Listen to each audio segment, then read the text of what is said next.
بہت خوبصورت اور بڑی اہم بات ہے کہ بندہ تلاوت کرتے کرتے قرآن میں اتنا ڈوب جاتا ہے کہ ایک مقام ایسا آتا ہے کہ قرآن کے حروف اس کو بتاتے ہیں کہ میرا مطلب کیا ہے، میرا معنی کیا ہے۔ اسی لیے ہمارے بزرگوں نے اپنی اپنی کتابوں میں لکھا کہ قرآن کا نزول بند ہو گیا ہے، لیکن قرآن کے معنی کا نزول اب بھی مومنوں کے دل پہ ہوتا رہتا ہے۔ ہر دن اس کے نئے معنی اللہ کے مقرب بندوں کو پتہ چلتے رہتے ہیں۔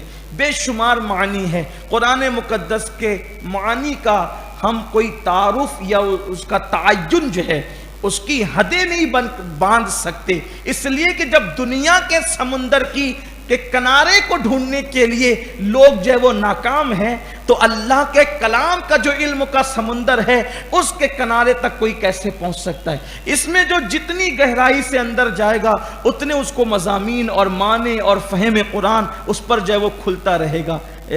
غالباً ڈاکٹر اقبال نے کہا ہے کہ جب عشق سکھاتا ہے آداب خود آگاہی، کھلتے ہیں غلاموں پر اسرار شہنشاہی۔ جب عشق کی کیفیت آتی ہے تو معنی قرآن خود بتانے لگتا ہے۔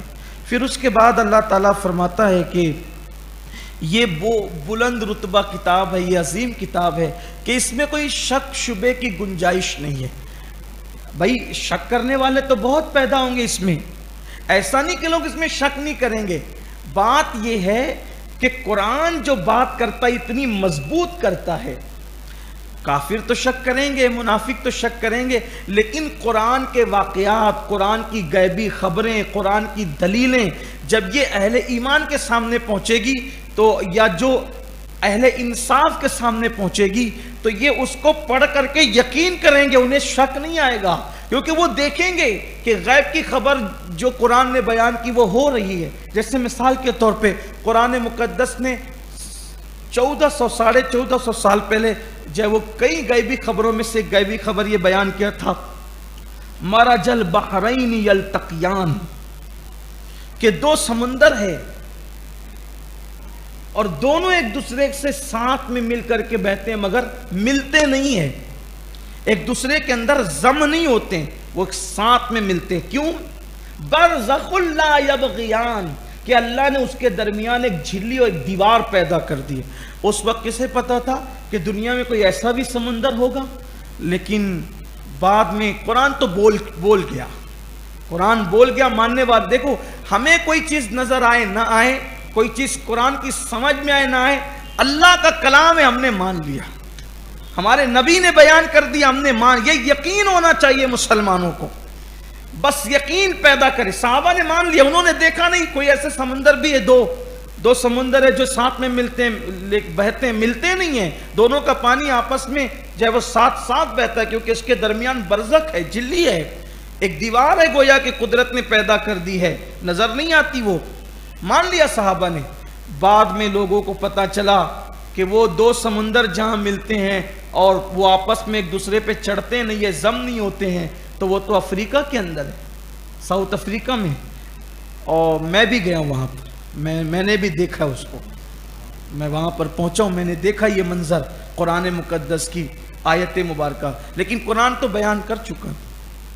جس وقت میں وہاں پہنچا تھا تو میری خوش نصیبی یہ تھی کہ حضور قبلہ امیر سنی دعوت اسلامی بھی وہاں تشریف فرما تھے، وہ ساتھ لے گئے تھے مجھے، بلبل باغی مدینہ قاری رضوان خان صاحب بھی، ہم لوگ تینوں ساتھ تھے وہاں، اتفاق کی بات یہ تو، لیکن ہے ہم نے دیکھا اپنی وہ منظر دیکھا، خوبصورت منظر اپنی آنکھوں سے، وہ نظارہ ہم نے اللہ تعالیٰ نے دکھایا۔ تو دیکھو قرآن غیب کی بات کی، لیکن اس کا نظارہ آپ دیکھ رہے ہیں۔ اسی طریقے سے اور بھی قرآن مقدس کی، جیسے ایک چیز قرآن کہتا ہے یہ زمین اور آسمان کے درمیان کی جو خالی جگہ ہے، ہم نے اس کو بے مقصد بے فائدہ پیدا نہیں کیا۔ اب قرآن نے یہ بات کب کہی؟ 1400 سال پہ، کہ بھئی اب یہ خالی جگہ کیا کام کی، یہ دماغ میں آتا ہے خالی جگہ کیا کام کی، اور قرآن کیا کہہ رہا ہے؟ خالی جگہ ہم نے تمہارے فائدے کے لیے پیدا کی۔ کب کہا؟ 1450 سال پہلے۔ آج دنیا اسی خلا کے اندر سیٹلائٹ کے نظام کے ذریعے سے کتنا کام کر رہی، تو ہے نا فائدے کی چیز۔ اس وقت لوگوں کو سمجھ میں نہیں آ سکتا تھا، لیکن آج دیکھ رہے ہیں لوگ، تو قرآن کی غیب کی خبریں لوگ دیکھ رہے ہیں اور انشاءاللہ دیکھیں گے۔ دراصل لوگوں کو قرآن سے جو لرزہ طاری ہے نا، اسی لیے طاری ہے کہ وہ جانتے ہیں کہ کسی مذہب کے پاس وہ طاقت، وہ حقانیت، وہ روشنی، وہ نور نہیں ہے جو مذہب اسلام کے پاس موجود ہے. اس لیے انہیں لرزہ طاری ہے. قرآن پہ جو حملے ہو رہے ہیں نا، اسی لیے ہو رہے. شک پیدا کرو، لیکن انہیں نہیں پتا اہل ایمان مر جائیں گے، ان کے ٹکڑے ٹکڑے کر دیے جائیں گے، قرآن سے لڑنے والا ذلیل ہو جائے گا، لیکن قرآن مقدس کی عظمت 14ویں رات کے چاند سے بھی زیادہ روشن رہے گی. اس میں شک و شبے کی گنجائش نہیں.